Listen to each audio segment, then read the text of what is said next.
നമസ്കാരം അമേരിക്ക.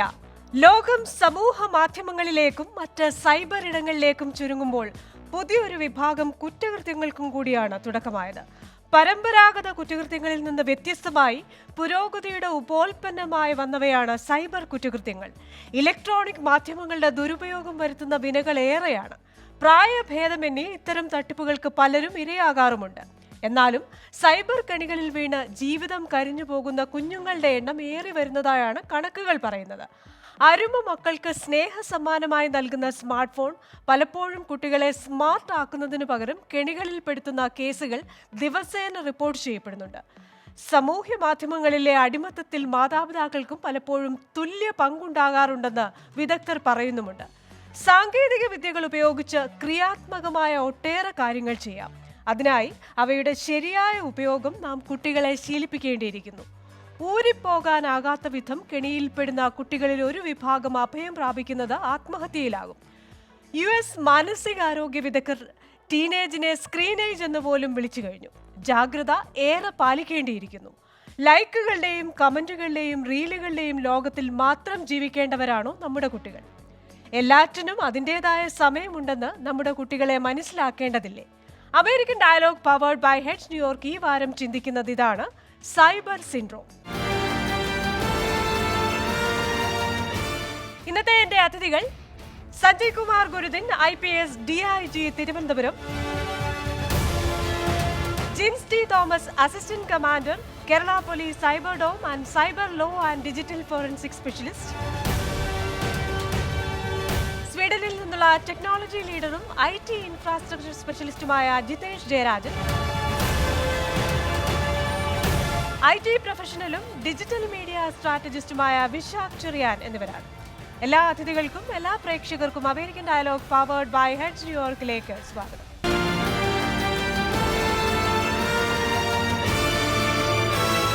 അതിഥികളിലേക്ക് ആദ്യം ശ്രീ സഞ്ജയ് കുമാർ IPSലേക്കാണ്.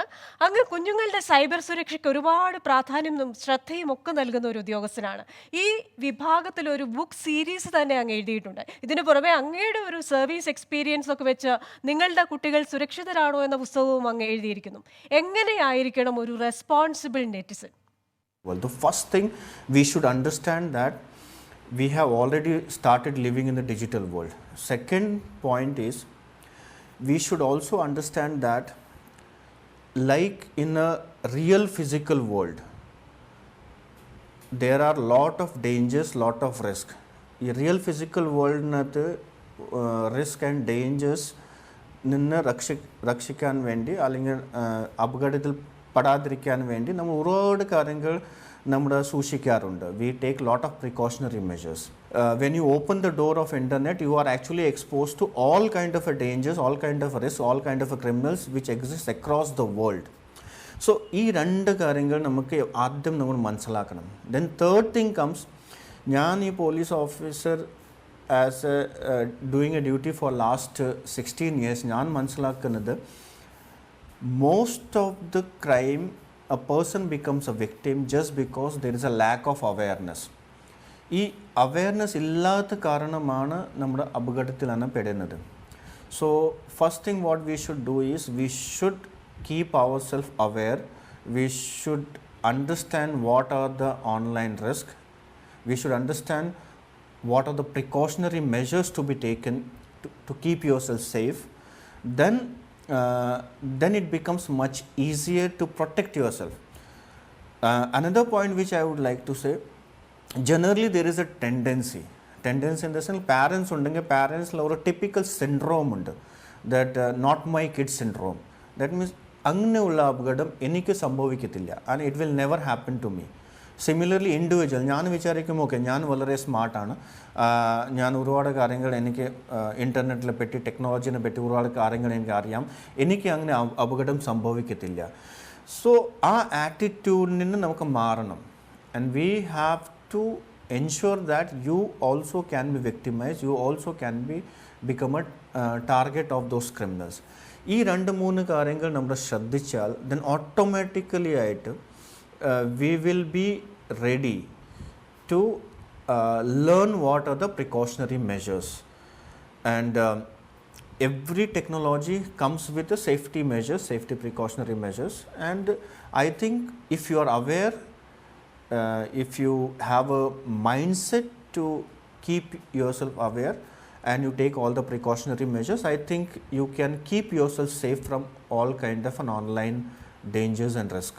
വ്യക്തമാണ്. ശ്രീ ജിൻസ്റ്റി തോമസ്, നമ്മുടെ കുഞ്ഞുങ്ങളൊക്കെ ഡിജിറ്റൽ ലിറ്ററേറ്റ് എന്ന് പറയുന്നതിലുപരിയായി കുഞ്ഞു ഡിജിറ്റൽ എക്സ്പേർട്ടുകളാണ്. അപ്പോൾ അവർക്ക് അവരുടെ പഠനത്തിൻ്റെ ഭാഗമായി പോലും ഇൻ്റർനെറ്റും മൊബൈൽ ഡിവൈസസും ഒക്കെ ഒരുപാട് ഉപയോഗിക്കേണ്ടി വരും. പ്രായഭേദമന്യേ ഞാൻ തുടക്കത്തിൽ പറഞ്ഞതുപോലെ പലരും സൈബർ കെണികളിൽ പെടാറുണ്ട്, സൈബർ അറ്റാക്കിന് വിധേയരാകാറുണ്ട്. പക്ഷേ കുഞ്ഞുങ്ങളുടെ കേസിൽ ഏതൊക്കെ തരത്തിലുള്ള സൈബർ അറ്റാക്സിനാണ് അവർ വിധേയമാകുക? നമുക്ക് എല്ലാവർക്കും കേട്ടുകേൾവിയുള്ള സൈബർ ബുള്ളിങ്. ഈ സൈബർ ബുള്ളിങ് ഇപ്പം പ്രായഭേദം എല്ലാവർക്കും സംഭവിച്ചുകൊണ്ടിരിക്കുന്നത്. അതിനോടൊപ്പം തന്നെ മറ്റൊരു കാര്യമാണ് ഓൺലൈൻ റിവെഞ്ച് എന്ന് പറഞ്ഞൊരു സംഭവം. അതായത് സൈബർ ബുള്ളിങ് സാധാരണ സംഭവിക്കുന്നത് പലപ്പോഴും ആദ്യം തന്നെ നമ്മുടെ സഞ്ജയ് സാർ പറഞ്ഞത് തന്നെ അറിവില്ലായ്മയുടെ ഒരു ഭാഗമുണ്ട്. പിന്നെ ഇത് കുട്ടികൾ പലരും പുറത്തേക്ക് പറയില്ല. ഇത് ഇങ്ങനെ കാര്യം സംഭവിച്ചിട്ടുണ്ടെന്നുണ്ടെങ്കിൽ മാതാപിതാക്കളോട് പറയുക, അല്ലെന്നുണ്ടെങ്കിൽ മറ്റേ അടുത്ത സുഹൃത്തുക്കളോട് പറയുക, അല്ലെന്നുണ്ടെങ്കിൽ അവരുടെ ടീച്ചേഴ്സിനോട് പറയുക. ഒന്നും ചെയ്യാത്ത ഒരു സാഹചര്യത്തിൽ ഇവർ ഇത്തരത്തിലുള്ള സൈബർ ബുള്ളിങ്ങിൽ പെട്ട് കഴിഞ്ഞാൽ ഇവർ മനസ്സിൽ അടക്കി വെക്കുകയാണ് ചെയ്യുന്നത്. അങ്ങനെ അടക്കി വെക്കുന്നത് പിന്നീട് അതിലെ കുട്ടികളുടെ വലിയ മാനസിക പിരിമുറുക്കത്തിലേക്കും പിന്നീട് ആത്മഹത്യയിലേക്കൊക്കെ ചെന്നുപെടുന്ന ഒരു കാര്യത്തിലേക്കാണ് ചെല്ലുന്നത്. ഇന്നത്തെ ഇന്റർനെറ്റ് ലോകത്തിൽ എല്ലാവരും ഓൺലൈനിൽ ഭയങ്കര ബിസിയാണ്. അപ്പോൾ അത്തരത്തിലുള്ള സാഹചര്യങ്ങളെ ചൂഷണം ചെയ്യാനെ കൊണ്ട് ധാരാളം മാഫിയകളും ഇത്തരത്തിലുള്ള ഒരു തരം കൂട്ടർ പ്രവർത്തിക്കുന്നുണ്ട്. അതാണ് സൈബർ ബുള്ളിങ്ങിൽ സംഭവിച്ചുകൊണ്ടിരിക്കുന്നത്. പിന്നീടെന്ന് പറഞ്ഞത് സൈബർ ബുള്ളിംഗ് എന്ന് പറഞ്ഞാൽ ഓൺലൈൻ ട്രാപ്പിംഗ്, ഹണി ട്രാപ്പിംഗിന്റെ ഏറ്റവും കൂടിയ വേർഷനാണ് ഇപ്പോൾ സംഭവിച്ചുകൊണ്ടിരിക്കുന്ന ഓൺലൈൻ റിവെഞ്ച് എന്ന് പറയുന്നത്. അതായത് പ്രത്യേകിച്ച് ഓൺലൈൻ റിവെഞ്ച് സംഭവിച്ചുകൊണ്ടിരിക്കുന്ന പെൺകുട്ടികളാണ് കൂടുതൽ സംഭവിച്ചുകൊണ്ടിരിക്കുന്നത്. കാരണം പെൺകുട്ടികളെ ഏതെങ്കിലും രീതിയിൽ ഹണി ട്രാപ്പിൽ പെടുത്തുകയോ അല്ലെന്നുണ്ടെങ്കിൽ മറ്റേതെങ്കിലും തരത്തിൽ, അതായത് ഇപ്പം സുഹൃത്തുക്കൾക്കാണെങ്കിൽ തന്റെ സ്വകാര്യ ചിത്രങ്ങൾ ഷെയർ ചെയ്ത് കൊടുക്കുക, പിന്നെ മറ്റേതെങ്കിലും തരത്തിലുള്ള നല്ല പേഴ്സണൽ ബന്ധങ്ങൾ, നല്ല വ്യക്തിത്വങ്ങളൊക്കെ വ്യക്തിപരമായ ബന്ധങ്ങൾ കാരണമെങ്കിൽ പരസ്പരം അവരുടെ സോഷ്യൽ മീഡിയ അക്കൗണ്ടുകൾ, അവരുടെ ഈവൻ ഇമെയിൽ പാസ്വേഡ് ഉൾപ്പെടെയെങ്കിൽ സുഹൃത്തിന് കൊടുക്കുക. പിന്നീട് ഈ പെൺകുട്ടികളൊക്കെ നേരിടുന്ന എന്താ കാര്യം വെച്ചെങ്കിൽ അവരുടെ ഇംഗിതത്തിന് വഴങ്ങാത്ത ഏതെങ്കിലും ഒരു സാഹചര്യം വരുമ്പോൾ ഓൺലൈൻ റിവെഞ്ചിലേക്ക് പോകും. ഇവരുടെ സ്വകാര്യ ഫോട്ടോകളൊക്കെ വെച്ച് സോഷ്യൽ മീഡിയയിൽ ഷെയർ ചെയ്യുക, കൊച്ചു കുട്ടികൾക്ക് സംഭവിച്ചെന്നൊക്കെ ഷെയർ ചെയ്യുക, ഫേക്ക് ഐഡികൾ ഉണ്ടാക്കിയിട്ട് മറ്റു തരത്തിലുള്ള അറ്റാക്കുകൾ നടത്തുക, പിന്നെ ഇവരുടെ ഫോട്ടോകളൊക്കെ എടുത്തിട്ട് ഫോൺ സൈറ്റിലേക്കൊക്കെ അപ്ലോഡ് ചെയ്യുക. അത്തരത്തിലുള്ള ഓൺലൈൻ റിവെഞ്ചുകളാണ് ഇപ്പോൾ സംഭവിച്ചുകൊണ്ടിരിക്കുന്നത്. അപ്പൊ സൈബർ ബുള്ളിങ്, ഓൺലൈൻ റിവെഞ്ച്, ഈ രണ്ട് തരത്തിലുള്ള പ്രധാനമായിട്ട് ഈ രണ്ട് തരത്തിലാണ് കുട്ടികൾ ഇപ്പോൾ നേരിട്ടുകൊണ്ടിരിക്കുന്ന പ്രശ്നങ്ങൾ. അതിൽ ഓൺലൈൻ റിവെഞ്ച് എന്ന് പറയുന്നത് ഭയങ്കര അപകടകരമാണ്. അത് പലരും മാനസികമായിട്ട് തകർന്നു പോകുന്ന ഒരു അവസ്ഥയാണ്. അതെ, അങ്ങ് പറയുന്നത് ഈ നമ്മുടെ ഫിസിക്കൽ വേൾഡിലുള്ള എല്ലാത്തരം ക്രൈംസും അതേപോലെയോ അതിലുപരിയായ ഇന്റൻസിറ്റിയിലോ ഈ ഡിജിറ്റൽ വേൾഡിലും ഉണ്ട് എന്ന് തന്നെയാണ്. അപ്പോൾ നമുക്കിതിന്റെ തുടർ ചോദ്യമായി ശ്രീ ജിതേഷ് ജയരാജിനോട് ചോദിക്കാം. ശ്രീ ജിതേഷ് ജയരാജ്, അദ്ദേഹം പറഞ്ഞത് അങ്ങ് കേട്ടല്ലോ. അപ്പോൾ ഈ ഒരു സാഹചര്യത്തിൽ ഇത്രയധികം കെണികളും ട്രാപ്പുകളും ഒക്കെയുള്ള ഈ ഒരു സാഹചര്യത്തിൽ എങ്ങനെ നമുക്ക് നമ്മുടെ അധ്യാപകരെയും രക്ഷിതാക്കളെയും ഒന്ന് കോൺഷ്യന്റൈസ് ചെയ്യാൻ സാധിക്കും ഇക്കാര്യത്തിലൊക്കെ? നമുക്ക് ചെയ്യാൻ പറ്റുന്നത് അധ്യാപകരെയും രക്ഷിതാക്കളെയും ബോധവൽക്കരിക്കുകയല്ല. നമ്മൾ സാധാരണ റിയൽ വേൾഡിൽ, ഇപ്പൊ നേരത്തെ ജിൻസ് പറഞ്ഞ പോലെ റിയൽ വേൾഡിലുള്ള എല്ലാ അപകടങ്ങളും സൈബർ വേൾഡിലും ഉണ്ട്. നമ്മൾ കുട്ടികളോട് പറയും റിയൽ വേൾഡ് രാത്രി ഒരുപാട് വൈകിയ നേരത്ത് പുറത്തു പോകരുത്, അപരിചിതരുമായിട്ട് സംസാരിക്കരുത്, അല്ലെങ്കിൽ പിന്നെ ആരെങ്കിലും എന്തെങ്കിലും തന്നാൽ വാങ്ങിക്കരുത് പുറത്തുനിന്ന്. ഇതൊക്കെ നമ്മൾ കുട്ടികളോട് പറയാറില്ലേ? അതുപോലെ ആ ഒരു അവയർനെസ് കുട്ടികൾക്കാണ് ഉണ്ടാക്കേണ്ടത്. അവരാണത് യൂസ് ചെയ്യുന്നത്. അവർ ഡിജിറ്റൽ വേൾഡിൽ ജനിച്ചു വളർന്ന ആൾക്കാരാണ്. ഇപ്പോ നമ്മുടെ നാട്ടില് 3G വന്നത് 2011 തോന്നുന്നു. 4G വന്നത് കേരളത്തിൽ 2015. അപ്പോ അന്ന് മുതൽ ഇപ്പോ ഉള്ള 10, 15, 20, 15 വയസ്സ് വരെയൊക്കെയുള്ള കുട്ടികൾ എല്ലാവരും അവരുടെ വളരെ ചെറിയ പ്രായം മുതലേ ഇന്റർനെറ്റും ഒക്കെ ഉപയോഗിച്ച് തുടങ്ങിയ ആൾക്കാരാണ്. അവരുടെ പാരന്റ്സ്, ഇപ്പൊ ഞാനൊക്കെ ചെറുപ്പത്തിൽ എനിക്ക് തോന്നുന്നു, ഞാൻ ജോലി കിട്ടിയപ്പോഴാണ് എനിക്ക് ആദ്യമായിട്ടൊരു മൊബൈൽ ഫോൺ വന്നത്. സാധാരണ മൊബൈൽ ഫോൺ ആയിരുന്നു, അതായത് ഇന്റർനെറ്റ് ഇല്ലാത്ത ഫോണായിരുന്നു. നമ്മളൊക്കെ പിന്നീട് യൂസ് ചെയ്യാൻ തുടങ്ങിയ ആൾക്കാരാണ്. അപ്പോൾ നമ്മുടെ നാട്ടിലുള്ള സാധാരണക്കാര ആൾക്കാരെ പാരന്റ്സിനെ നമ്മൾ ബോധവൽക്കരിക്കുക എന്ന് പറഞ്ഞാൽ എളുപ്പമുള്ള കാര്യമല്ല. ഇപ്പോൾ ഞാനൊരു ഉദാഹരണം പറയാം. എൻ്റെ കുട്ടികൾ ഇവിടെ സ്വീഡനിൽ സ്കൂളിൽ പഠിക്കുമ്പോൾ കഴിഞ്ഞ ദിവസം ഒരു ഇൻസിഡന്റ് ഉണ്ടായി. സ്കൂളിലെ ഒരു ഗ്രൂപ്പിലേക്ക് ഒരു കുട്ടി ഒരു പോണോഗ്രാഫിക് പിക്ചർ പോസ്റ്റ് ചെയ്തപ്പോൾ ഞാൻ സ്കൂളിൽ അന്വേഷിച്ചു, നിങ്ങൾ എന്തൊക്കെ റെസ്ട്രിക്ഷൻസ് ആണ് ഈ സ്കൂളിലെ ഇന്റർനെറ്റിൽ വെച്ചിരിക്കുന്നത്?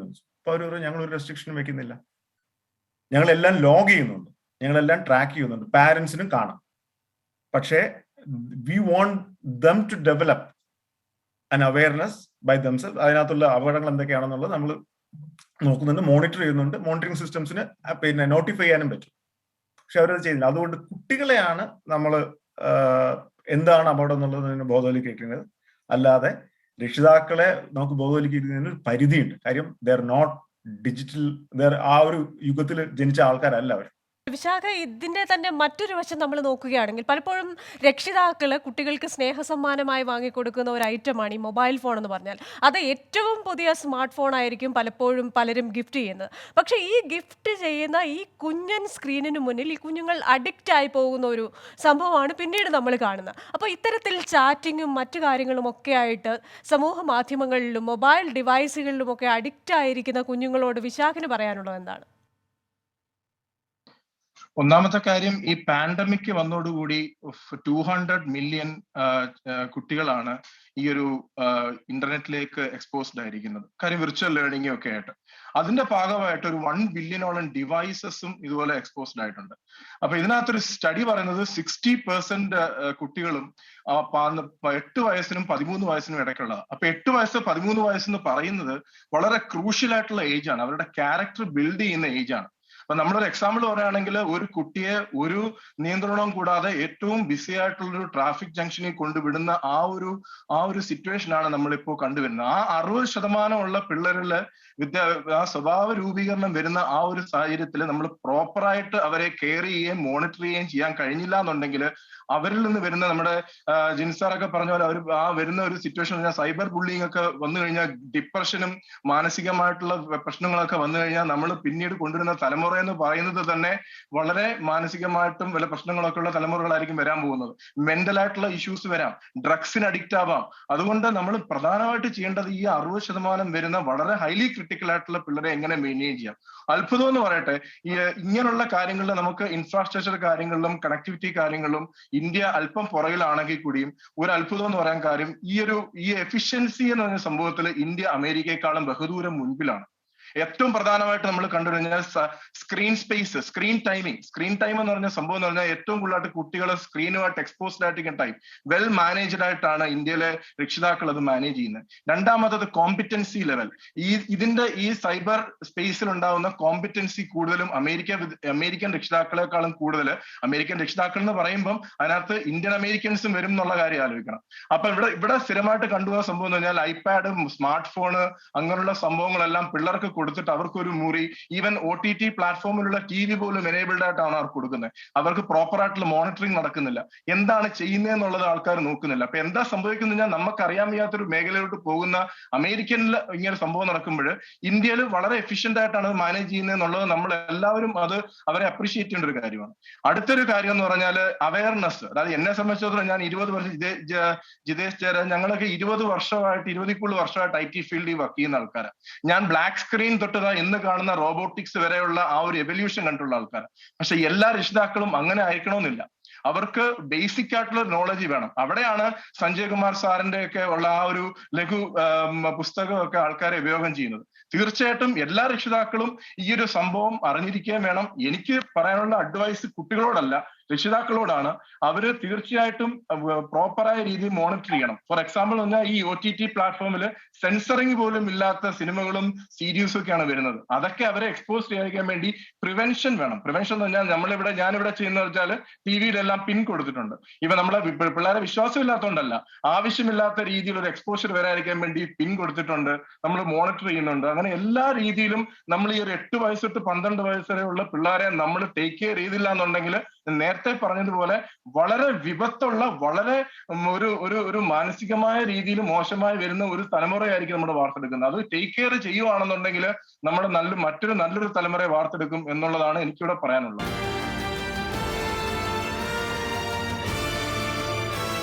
ശ്രീ സഞ്ജയ് കുമാർ ഗുരുവിനോട് വീണ്ടും ചോദിക്കാം.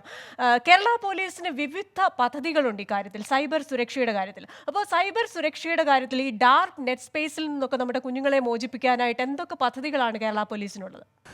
Police actually concentrating on two aspects. One is punitive aspect, second is preventive aspect. Punitive aspect is like oru davanam oru crime undai or already oru victim undai.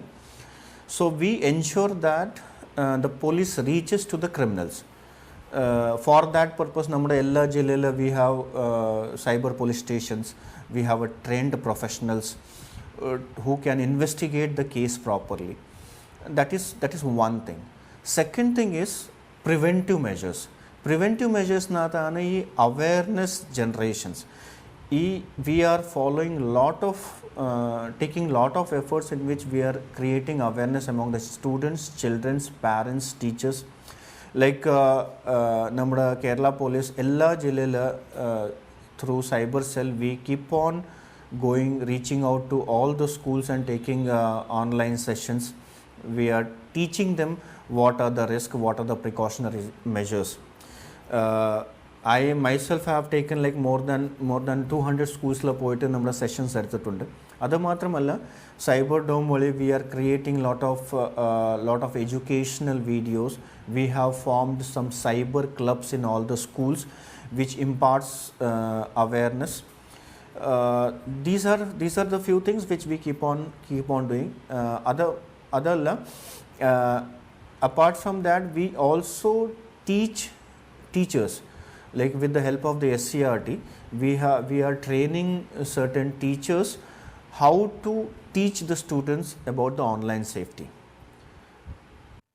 That's definitely an excellent programme. Shri ജിൻസ്റ്റി Thomas, നമ്മുടെ കുഞ്ഞുങ്ങൾ പണ്ട് പുറത്തൊക്കെ ഓടിക്കളിക്കുകയും ചാടിക്കളിക്കുകയും ഒക്കെ ചെയ്തിരുന്ന കുഞ്ഞുങ്ങളാണ്. പക്ഷേ ഈ കുഞ്ഞുങ്ങളിൽ പലരും ഇപ്പോഴും ഓൺലൈൻ ഗെയിമുകൾക്ക് അഡിക്റ്റായിരിക്കുന്ന ഒരു കാഴ്ചയാണ് നമ്മൾ കാണുന്നത്. അത് താരതമ്യേന വളരെ നിരുപദ്രവകരമായ ഈ ബബിൾ ഗെയിമും അതുപോലെ തന്നെ റേസിംഗ് ഗെയിമും പോലെയുള്ളത് തൊട്ട് പിന്നീട് നമ്മൾ കാണുന്ന ഈ പബ്ജിയും ബ്ലൂ വെയിലും പോലെയുള്ള അപകടകരമായ ഗെയിമുകൾ വരെയുണ്ട്. അപ്പോൾ ഇത്തരത്തിൽ ഗെയിമുകളിലേക്ക് മാത്രം കോൺസെൻട്രേറ്റ് ചെയ്തിരിക്കുന്ന കുഞ്ഞുങ്ങളോട് നമുക്ക് എന്താണ് പറയാൻ സാധിക്കുന്നത്?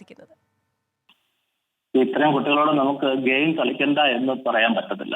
കാരണം എൻ്റെ അടുത്ത് പലപ്പോഴും പല കുട്ടികളും കൗൺസിലിങ്ങിനൊക്കെ മാതാപിതാക്കൾ കൊണ്ടുവരാറുണ്ട്. അപ്പൊ നമ്മൾ കാണുമെന്ന് പറഞ്ഞാൽ കുട്ടികളോട് ഇനി മുതൽ നാളെ മുതൽ ഗെയിം കളിക്കരുത് എന്ന് പറഞ്ഞു കഴിഞ്ഞാൽ ആ മറ്റൊരു ഡിപ്രഷനിലേക്ക് മാറുകയാണ് ചെയ്യുന്നത്. പക്ഷേ മുമ്പ് വിശാഖചെറിയാൻ പറഞ്ഞ പോലെ ഇതിനകത്ത് അദ്ദേഹം പറഞ്ഞു ഈ മോണിറ്റർ ചെയ്യുന്ന ഒരു സംവിധാനം ഇന്ത്യയില് ഇത്തരത്തിൽ ചില ആപ്പുകളെ അല്ലെന്നുണ്ടെങ്കിൽ കുട്ടികൾ എന്ത് ഉപയോഗിക്കണം, ആ ഡിവൈസിൽ എന്ത് യൂസ് ചെയ്യണം എന്നുള്ളത് മോണിറ്ററിങ് ഇന്ത്യയിലെ ഒരു 1% ആളുകളും മാതാപിതാക്കളോ ഒന്നും മോണിറ്റർ ചെയ്യുന്നില്ല കുട്ടികളെ. അതായത് ഈ ഓൺലൈൻ ഗെയിം കളിക്കുമ്പോൾ ഉണ്ടാകുന്ന സംഭവം, ഓൺലൈൻ ഗെയിം കളിക്കുമ്പോൾ സ്ട്രേഞ്ചേഴ്സുമായിട്ടുള്ള കളി വളരെ അപകടകരമായിട്ടുള്ള ഒരു കാര്യമാണ്. പിന്നീട് ഈ ഗെയിം നിർത്തുമ്പോൾ ഉണ്ടാകുന്ന മറ്റു തരത്തിലുള്ള ബ്ലാക്ക് മെയിലിങ്, ഡേറ്റ ചോർത്തൽ, ഇത്തരം കാര്യങ്ങൾ ധാരാളം സംഭവിക്കുന്നുണ്ട്. ഇതിനോടൊപ്പം തന്നെ ഈ ഗെയിം കളിച്ചുകൊണ്ടിരിക്കുമ്പോൾ തന്നെ പലതരത്തിലുള്ള പോപ്പപ്പുകൾ വരാറുണ്ട്. ഡേറ്റിംഗ് ആപ്പ് പോപ്പപ്പുകൾ, പലതരത്തിലുള്ള അഡ്വർടൈസ്മെന്റ്സ്, കൂടുതലും സെക്ഷൽ ആയിട്ടുള്ള രീതിയിലുള്ള പോപ്പപ്പുകളാണ് വരാറുള്ളത്. ഒരു ക്യൂരിയോസിറ്റിക്ക് വേണ്ടി കുട്ടികൾ പലരും ഇത് ക്ലിക്ക് ചെയ്യാറുണ്ട്. മറ്റെല്ലാത്തിനേക്കാളും വളരെ ഫാസ്റ്റിലാണ് ഈ സെർവർ ലോഡ് ആവുകയും ചെയ്യുന്നത്. ഒന്ന് ക്ലിക്ക് ചെയ്ത് കഴിഞ്ഞാൽ പെട്ടെന്ന് തന്നെ അടുത്ത വിൻഡോയിലേക്ക് ഓപ്പൺ ആവുകയും പിന്നീട് അവിടെ ലോഡ് ആകുന്നത് പലതരത്തിലുള്ള വീഡിയോകളോ ഫോട്ടോകളോ അല്ലെന്നുണ്ടെങ്കിൽ കുട്ടികൾക്ക് ക്യൂരിയോസിറ്റി ഉണ്ടാക്കുന്ന പല കാര്യങ്ങളുമാണ്. സ്വാഭാവികമായിട്ടും കുട്ടികൾ ഓൺലൈൻ ഗെയിം എന്ന ഒരു അഡിഷന് പുറമെ കുട്ടികൾ പിന്നീട് ഡൈവേർട്ട് ആകുന്നത് ഈ ഒരു ലെവലിലേക്കാണ്. അപ്പോൾ ഓൺലൈൻ ഗെയിം കളിക്കരുത് എന്ന് നമുക്ക് പറയാൻ പറ്റത്തില്ല. പക്ഷെ അതിൽ കുട്ടികളെ ബോധവാന്മാരാക്കണം. ഓൺലൈൻ ഗെയിം കളിക്കുമ്പോൾ സംഭവിക്കുന്ന കാര്യങ്ങൾ, സ്ട്രേഞ്ചേഴ്സുമായിട്ട് കളിക്കരുത്, സ്വകാര്യ വിവരങ്ങൾ പങ്കുവെക്കരുത്, പിന്നീട് ഈ ചില അഫിലിയേറ്റഡ് ലിങ്കുകൾ, അതായത് നന്നായിട്ട് ഗെയിം കളിക്കുന്നവർക്കാണെങ്കിൽ സമ്മാനം കൊടുക്കുന്ന രീതിയിലുള്ള അഫിലിയേറ്റഡ് ലിങ്കുകൾ ഇത്തരത്തിലേക്ക് അയച്ചു കൊടുക്കും. അപ്പം കുട്ടികൾ ഇതിലേക്ക് ആകർഷകമായിട്ട് ഈ ലിങ്കുകളിൽ ക്ലിക്ക് ചെയ്ത് കഴിയുമ്പോൾ ഡേറ്റ ചോർത്തല് അല്ലെന്നുണ്ടെങ്കിൽ സ്വകാര്യ വിവരങ്ങൾ ചോർത്തല് ഇങ്ങനെയുള്ള ലെവലിലേക്ക് എത്തുന്നുണ്ട്. പക്ഷെ ഇതിനൊക്കെല്ലാം മറ്റൊരു കാര്യം എന്ന് പറഞ്ഞാൽ അമിതമായി ഗെയിം കളിക്കുന്ന കുട്ടികളിൽ ഞാൻ കണ്ടിട്ടുള്ളതെന്ന് പറഞ്ഞാൽ ഈ ഭയങ്കര ദേഷ്യക്കായിരിക്കും. കുട്ടികൾ ഭയങ്കര അമിതമായി ദേഷ്യപ്പെടുക, മാതാപിതാക്കളോട് ദേഷ്യപ്പെടുക, എന്തെങ്കിലും ഒരു കാര്യം നിർത്താൻ പറഞ്ഞാൽ ഇഷ്ടപ്പെടത്തില്ല, ഇങ്ങനെയുള്ള പ്രശ്നങ്ങൾ ഭയങ്കരമായിട്ട് ഉണ്ടാകുന്നുണ്ട്. പിന്നീട് ഈ സോഷ്യൽ മീഡിയ ഡിപ്രഷൻ എന്നൊരു ലെവലിലേക്ക് എത്തുന്നത് ഇപ്പൊ നമ്മൾ സൈബർ സിൻഡ്രോം എന്നാണ് ഇതിന്റെ ടോപ്പിക് തന്നെ. അപ്പോൾ ഞാൻ സോഷ്യൽ മീഡിയ ഡിപ്രഷൻ എന്നൊരു കാര്യം ഞാൻ പറയാതെ പോകുന്നത് ശരിയല്ല. Social media depression, social masking, ഇതൊക്കെ ഒരു പ്രധാനപ്പെട്ട കാര്യങ്ങളാണ്. അപ്പോൾ സോഷ്യൽ മീഡിയ ഡിപ്രഷൻ എന്ന് പറഞ്ഞു കഴിഞ്ഞാൽ ഞാൻ അതിൻ്റെ കൂടെ ടച്ച് ചെയ്ത് പോവുകയാണ്. കാരണം മറ്റുള്ളവരുടെ വിജയങ്ങളെ അല്ലെങ്കിൽ മറ്റുള്ളവരുടെ കാര്യങ്ങളെ നമുക്ക് അന്വേഷിക്കാൻ പറ്റിയ ഏറ്റവും വലിയ മാധ്യമം എന്ന് പറയുന്നത് സമൂഹ മാധ്യമങ്ങളാണ്. ഇപ്പം എന്റെ കൂടെ ഇരിക്കുന്ന അല്ലെങ്കിൽ ഒരു കുട്ടിയുടെ കൂടെ ഇരിക്കുന്ന മറ്റൊരു കുട്ടി ഒരു സമൂഹ മാധ്യമത്തിൽ ഫോട്ടോ ഇടുമ്പോൾ ആ സ്വാഭാവികമായിട്ടും ഈ എ എന്ന കുട്ടി ബി എന്ന കുട്ടിയുടെ ഫോട്ടോ കണ്ടിട്ട് ഇങ്ങനെ ഡിപ്രസ്ഡ് ആവുകയാണ് ചെയ്യുന്നത്. കാരണം അവൻ നല്ലൊരു ട്രാവൽ പോയി, അവൻ നല്ല ഭക്ഷണം കഴിക്കുന്നു, ഇങ്ങനെയുള്ള കാര്യങ്ങളാണ്. ഞാൻ കുട്ടികളെ ബോധവാന്മാരാക്കേണ്ടതെന്ന് പറഞ്ഞു കഴിഞ്ഞാല് ശരിക്കും നമ്മുടെ ദുഃഖങ്ങളെ മറച്ചു വെച്ചുകൊണ്ട് സന്തോഷങ്ങൾ മാത്രം ആണ് സമൂഹ മാധ്യമങ്ങളിൽ പങ്കുവെക്കുന്നത്. അതിന്റെ ബാക്ക് എൻഡിൽ എന്താണ് സംഭവിക്കുന്നത് അറിയത്തില്ല. ഇതൊക്കെ മാതാപിതാക്കൾ പറഞ്ഞ് മനസ്സിലാക്കി കൊടുക്കണം. പക്ഷേ ഓൺലൈൻ ഗെയിമിൽ വ്യാപൃതരായിരിക്കുന്ന കുട്ടികൾക്ക് എന്താ സംഭവിക്കാൻ ചോദിച്ചു കഴിഞ്ഞാല് അവര് ഇതൊന്നും ശ്രദ്ധിക്കാൻ തയ്യാറല്ല. അവര് വാല്യുബിൾ ആയിട്ടുള്ള കാര്യങ്ങൾ ചെയ്യാൻ തയ്യാറല്ല. അപ്പോൾ കഴിവതും ഇതിനെ ബോധവാന്മാരാക്കി ഇതിനെ ക്രമേണ ഇതിന്റെ അഡിഷൻ കുറയ്ക്കാൻ മാത്രമേ സാധിക്കുള്ളൂ. ഒരു സുപ്രഭാതത്തിൽ ഓൺലൈൻ ഗെയിമിങ്ങിൽ വ്യാപൃതരായിരിക്കുന്ന കുട്ടികളെ നമുക്ക് പെട്ടെന്ന് നിർത്തിക്കാനൊന്നും പറ്റത്തില്ല. അത് വേറൊരു വലിയൊരു ക്രൈമിലേക്ക് മാറാൻ സാധ്യതയുള്ള ഒരു കാര്യമാണ്. തീർച്ചയായും മുതിർന്നവർ ശ്രദ്ധിച്ചിരിക്കേണ്ട വളരെ വാല്യുബിൾ ആയിട്ടുള്ള ചില കാര്യങ്ങളാണ് അങ്ങ് പറഞ്ഞത്. ശ്രീ ജിതേഷ് ജയരാജ്, ഇപ്പോൾ ശ്രീ സഞ്ജയ് കുമാർ ഗുരുജൻ പറഞ്ഞ ചില കാര്യങ്ങൾ അങ്ങ് കേട്ട് കാണും. കേരള പോലീസിന്റെ ഒരു സൈബർ സെക്യൂരിറ്റി പ്ലാൻസ് ഒക്കെ. അപ്പോൾ സൈബർ സെക്യൂരിറ്റി മേഖലയിൽ കേരളത്തിന് വളരെ വിപുലമായ ചില പദ്ധതികളുണ്ട്. പക്ഷേ ഇതിലുപരിയായിട്ട് ഈ ഒരു സൈബർ സുരക്ഷയിൽ കേരളത്തിന്റെ സാധ്യതകൾ എന്തൊക്കെയാണെന്ന് അങ്ങ് കരുതുന്നു? നമുക്ക് നമ്മുടെ ഏറ്റവും വലിയ അഡ്വാൻറ്റേജ് എന്ന് വെച്ചാൽ ഈ Kerala police is using a kind of a crowdsourcing methodology to address this. It is not that you cannot police you alone, because police force has a limitation of number of people, resources. Society അതിനകത്ത് involve ചെയ്തിട്ട് അതിനകത്ത് interested ആയിട്ടുള്ള ആൾക്കാരെ അതിനകത്ത് enrol ചെയ്തിട്ട് അവരെയും കൂടെ involve ചെയ്തിട്ട് സൈബർ സെക്യൂരിറ്റി ഡിഫൻസ് ആ ഒരു വലിയ ഡിഫൻസ് ഫോർട്ട് ബിൽഡ് ചെയ്യുന്നത് ഇറ്റ്സ് അമേസിങ്. നമുക്കുള്ള പോസിബിലിറ്റീസ് എന്ന് പറഞ്ഞാൽ നമ്മളിവിടെ കേരളത്തിൽ ഒരുപാട് നല്ല സൈബർ സെക്യൂരിറ്റി ട്രെയിനിങ് ഇൻസ്റ്റിറ്റ്യൂഷൻസ് ഉണ്ട്. ടൈം നെറ്റ് ഇൻഫോകോം അങ്ങനെയൊക്കെ കഴിഞ്ഞ അവര് ചില ആർട്ടിക്കിൾസ് ഒക്കെ എഴുതാറൊക്കെ ഉണ്ട്. അപ്പൊ അങ്ങനത്തെ ഇൻസ്റ്റിറ്റ്യൂഷൻസ് ഒക്കെ അവര് അതുപോലത്തെ ഇൻസ്റ്റിറ്റ്യൂഷൻസ് അതുപോലത്തെ കോഴ്സുകളൊക്കെ നമ്മുടെ നാട്ടിൽ 62,000 എഞ്ചിനീയേഴ്സ് പാസ് ഔട്ട് ആവുന്നുണ്ട്. അതിനകത്ത് 11,000 പേർക്ക് എങ്ങാണ്ട് ഓരോ വർഷം ജോലി കിട്ടുന്നുള്ളൂ. ഒരുപാട് അവൈലബിൾ എഞ്ചിനീയേഴ്സ് കേരളത്തിലുണ്ട്. അപ്പം എനിക്ക് തോന്നുന്നത് we can actually create a big team of people who can do that. So you can use them as volunteers to create awareness. You can ഇപ്പോൾ കുട്ടികളുടെ നേരത്തെ ജിൻസ് പറഞ്ഞില്ലേ, അതായത് കുട്ടികളുടെ ഗെയിം അഡിക്ഷൻ നമ്മളൊക്കെ സാധാരണ ചെയ്യുന്നത് എന്റെ വീട്ടിലൊക്കെ പ്ലേ സ്റ്റേഷനും എക്സ്ബോക്സും ഒക്കെ ഉണ്ട്. പക്ഷെ they have to earn it. I mean, they get only 2 hours in a weekend, but then they have to earn that. It is not that it is by default they get them. അപ്പോൾ ഓരോ പാരന്റ്സും ചെയ്യുന്ന പല രീതിയിൽ ഇതിനെ പറ്റിയുള്ള awareness നടത്താൻ നമുക്ക് പറ്റും. നമ്മുടെ school education system maybe it is not ready for the cyber world, which people have unlimited access to the cyber world. നമ്മുടെ എഡ്യൂക്കേഷൻ സിസ്റ്റം അതല്ല. സോ എഡ്യൂക്കേഷൻ സിസ്റ്റം നമ്മൾ അതിനു വേണ്ടി റീഡിസൈൻ ചെയ്യേണ്ടിയിരിക്കുന്നു. ഇപ്പൊ ഞാൻ ഇവിടെയൊക്കെ എന്റെ പിള്ളേരൊക്കെ പോകുന്ന സ്കൂളിൽ അവർക്ക് ഇപ്പോൾ 5ാം ക്ലാസ് മുതൽ they get a laptop which they can take on. 5ാം ക്ലാസ് വരെ they get a laptop in the school which have to keep in the school. അപ്പോൾ ദേ ഹാവ് ആക്സസ്. നമ്മുടെ നാട്ടിലും ഫ്യൂച്ചറിൽ അത് എന്തിനാന്ന് വെച്ചാൽ എല്ലാവർക്കും കൊടുക്കുന്ന വെച്ചാൽ എല്ലാവർക്കും കുട്ടികൾക്ക് തമ്മിൽ ഡിജിറ്റൽ ഡിവൈഡ് ഉണ്ടാവാതിരിക്കാൻ വേണ്ടിയാണ്. അതുപോലെ നമ്മൾ പക്ഷെ അവർക്ക് അതിനനുസരിച്ചുള്ള അവയർനെസ്സും മോണിറ്ററിങ്ങും ഉണ്ട്. നമ്മുടെ നാട്ടിൽ അതില്ല. അത് പോലീസിനല്ല ചെയ്യാൻ പറ്റുക, പാരന്റ്സിനാണ് ചെയ്യാൻ പറ്റുക. അതുപോലെ അതിനുവേണ്ടി കുട്ടികൾക്ക് ആക്സസ് എഡ്യൂക്കേഷൻ കൊടുക്കാൻ വേണ്ടി നമുക്ക് ഒരു ആർമി ഓഫ് പീപ്പിളിനെ നമുക്ക് പ്രിപ്പയർ ചെയ്യിക്കാം. അതാണ് ഒരു ഓപ്ഷൻ എന്ന് എനിക്ക് തോന്നുന്നു. ശരി വിശാഖ, നമുക്ക് സമയപരിമിതി ഉണ്ട്. എന്നാലും നമ്മുടെ കുഞ്ഞുങ്ങളെയൊക്കെ ഈ സൈബർ ഇടങ്ങളിൽ കാത്തിരിക്കുന്ന കെണികൾ എന്തൊക്കെയാണെന്നാണ് വിശാഖ കരുതുന്നത്? പ്രധാനമായിട്ടും സൈബർ ബുള്ളിങ് ഒരു ഏറ്റവും വലിയ പ്രശ്നമാണ്. അവർ കമ്പയർ ചെയ്യുന്നു, അവരെ തമ്മിൽ അങ്ങോട്ടും ഇങ്ങോട്ടും കമ്പയർ ചെയ്തിട്ട് അതിനകത്തൊരു ഡിപ്രഷൻ ഉണ്ടാവുന്നു. പിന്നെ വേറെ സംഭവം എന്ന് പറഞ്ഞാൽ ഫ്രണ്ട്സിന്റെ പരിപാടികൾ, എനിക്ക് ഇത്ര ഫ്രണ്ട്സ് ഉണ്ട്, എനിക്ക് ഇത്ര ഫ്രണ്ട്സ് ഫോളോവേഴ്സ് ഉണ്ട്, അങ്ങനെയുള്ള പ്രശ്നങ്ങൾ. അപ്പം ബേസിക്കലി ആ ഒരു പിന്നെ ഡ്രസ്സിങ് പാറ്റേൺ, അങ്ങനെ പല പല രീതിയിലും അവർ അങ്ങോട്ടും ഇങ്ങോട്ടും കമ്പയർ ചെയ്തിട്ട് വരുന്ന ആ ഒരു മേഖലയെ കൂടാണ് പിള്ളേർ ഇപ്പൊ കടന്നുകൊണ്ടിരുന്നത്, എക്സ്പെഷ്യലി ടീനേജേഴ്സ് എന്ന് പറയുന്നത്. അപ്പൊ അവിടെ നമ്മൾ തീർച്ചയായിട്ടും പ്രിക്കോഷൻസ് വേണ്ടി വരുമ്പോൾ നമുക്ക് ശ്രീ സഞ്ജയ് കുമാർ ഗുരുദിനോട് ചോദിക്കാം. സർ, നമുക്ക് ഇപ്പോൾ നിരവധി തരത്തിലുള്ള പ്രിക്കോഷൻസ് വേണം. നമ്മൾ ഈ ആരോഗ്യത്തിൻ്റെയൊക്കെ കാര്യത്തിൽ പലപ്പോഴും പറയാറുണ്ട് prevention is better than cure എന്ന്. അപ്പോൾ സൈബർ ഇടങ്ങളിലെ ഒരു സെക്യൂരിറ്റിക്ക് വേണ്ടിയിട്ട് we need to be more cautioned. അപ്പോൾ ഏതൊക്കെ തരത്തിലുള്ള ഒരു ജാഗ്രതയാണ് നമ്മൾ സൈബർ ഇടങ്ങളിൽ പാലിക്കേണ്ടത്? See, നമുക്ക് മനസ്സിലാക്കണം that there is a difference between ഒരു cyber crime and traditional crime. Every individual should know നമുക്ക് റെമീഡിയൽ മെഷേഴ്സ് എന്തൊക്കെ അവൈലബിൾ ആണ്. ലൈക്ക് ഫോർ എക്സാമ്പിൾ, ഞാനിപ്പോൾ കേരളത്തിൽ കാര്യത്തിൽ ഞാൻ പറഞ്ഞാൽ നമുക്ക് സൈബർ സെൽ, സൈബർ പോലീസ് സ്റ്റേഷൻസിന് നമുക്ക് പരാതി കൊടുക്കാം. സൈബർ പോലീസ് സ്റ്റേഷൻ നിർബന്ധമല്ല, നമ്മൾ നിയറസ്റ്റ് പോലീസ് സ്റ്റേഷനിൽ പോയിട്ട് നമുക്ക് പരാതി കൊടുക്കാം. Then there is an online portal. MHA ministry of home അഫെയർസിലെ ഒരു ഓൺലൈൻ പോർട്ടലുണ്ട് where you can directly give a complaint sitting in your house. And അതിനകത്ത് 2 കാറ്റഗറി ഉണ്ട്. വേണമെങ്കിൽ നമുക്ക് അനോണിമസ് പെറ്റീഷൻ കൊടുക്കാം, എൻ്റെ പേരല്ലാത്ത നമുക്ക് പരാതി കൊടുക്കാം. പേര് if you want to disclose your name then also you can give. Third thing is these are the various platforms where you can give a complaint. Now ചില സമയത്ത് ഈ ചില വിക്ടിംസ് പരാതി കൊടുക്കാൻ മടി ഇൻ ദ സെൻസ് ഹെസിറ്റേഷൻ. ഞാൻ ആദ്യം പറഞ്ഞത് സോഷ്യൽ സ്റ്റിഗ്മ ഉണ്ട്. രണ്ടാമത്തെ കാര്യം പറഞ്ഞാൽ നമ്മുടെ പോലീസ് സ്റ്റേഷനിൽ പോയാൽ നമുക്ക് നീതി കിട്ടുമോ, അല്ലെങ്കിൽ ഇതിനേക്കാട് പ്രശ്നം കൂടും, അങ്ങനെ ഒരു ചിന്ത ഉണ്ട്. പക്ഷെ എനിക്ക് ഒരു കാര്യം പറയാനുണ്ട്, നമ്മുടെ Kerala പോലീസിനകത്ത് there are well trained people, they are well qualified, they know how to investigate, they know take care of all the confidentiality and വളരെ പ്രൊഫഷണൽ ആയിട്ട് പ്രോബ്ലം ഹാൻഡിൽ ചെയ്യും. സോ ധൈര്യമായിട്ട് ആരെങ്കിലും ഹരാസ് ചെയ്യുന്നുണ്ടെങ്കിൽ please give a complaint. We will try to sort out and we will take appropriate legal action. തീർച്ചയായിട്ടും നമുക്ക് പലപ്പോഴും സമൂഹ മാധ്യമങ്ങൾ നമ്മുടെ ഒരു ലോകമായി ചുരുങ്ങുന്ന ഈ ഒരു കാലത്ത് സൈബർ ഇടങ്ങളിൽ നിങ്ങൾ എല്ലാവരും പറഞ്ഞ എല്ലാ കാര്യങ്ങളും വളരെ പ്രായോഗികമായ കാര്യങ്ങളാണ്.